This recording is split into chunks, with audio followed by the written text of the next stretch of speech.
Congress party తరపున సర్పంచ్ అభ్యర్థిగా నిల్చోవాలని మహిళా కాళ్లపై పడ్డ వ్యక్తి. పంచాయతీ ఎన్నికల వేళ చిత్ర విచిత్ర దృశ్యాలు. మహబూబాబాద్ జిల్లా దంతలపల్లి మండలం దాట్ల గ్రామంలో జనరల్ మహిళకు రిజర్వేషన్ రావడంతో కాంగ్రెస్ పార్టీ తరపున సర్పంచ్ నామినేషన్ వేయాలని కొమ్మినేని రాములమ్మ అనే మహిళ కాళ్లపై పడ్డ వ్యక్తి. కాంగ్రెస్ మాజీ ఎంపీటీసీ సభ్యుడు తల్లి రాములమ్మను సర్పంచ్ గా నామినేషన్ వేయాలని వేడుకున్న కాంగ్రెస్ కార్యకర్తలు ఆలోచించి నిర్ణయం తీసుకుంటానని తెలిపిన రాములమ్మ.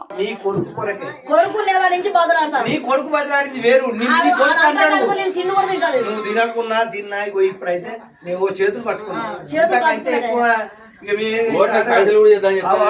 మేము చేస్తాం కానీ నువ్వు అంటేనే ఇగో నువ్వు ఓకే చెప్పాలి ఇంతమంది చెప్పాలి అంతే.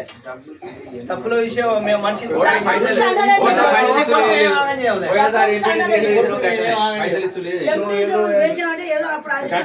అన్ని గట్టిగా ఉంటాయి. ఇప్పుడు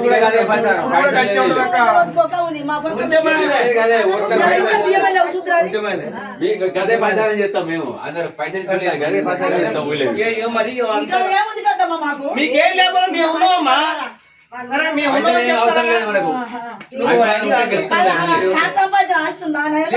లేదు ఆయన మనిషే ఉన్నాడు, ఆయనే ఉన్నాడు అట్లా.